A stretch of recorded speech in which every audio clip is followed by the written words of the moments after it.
Jadi Sentral. ya, selamat siang. Jadi kami dari Komite 3 DPD RI melakukan kunjungan kerja untuk menginventarisasi pengawasan Undang-Undang nomor 20 tahun 2003 tentang sistem pendidikan nasional mengenai tentang sistem penerimaan murid baru di Palembang, di Sumatera Selatan.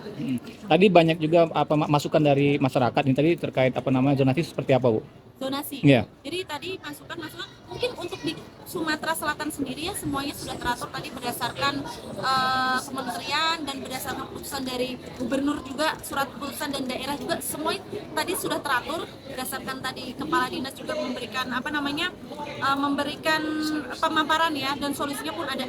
Untuk di Sumatera Selatan tidak ada permasalahan, dan laporan dari Ombudsman RI pun Palembang tidak ada. Jadi kita memang melakukan kunjungan ke sini juga untuk untuk memberikan contoh juga mungkin kedepannya untuk daerah-daerah lain bisa dicontoh seperti itu, karena di sini zero, tidak ada kasus apapun untuk penerimaan siswa murid baru.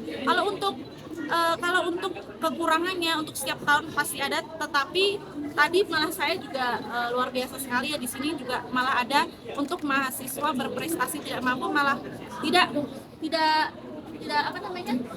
mahasiswa berprestasi yang tidak mampu, zero ya, tidak mengeluarkan biaya sama sekali. Itu patut ditiru untuk daerah-daerah lainnya.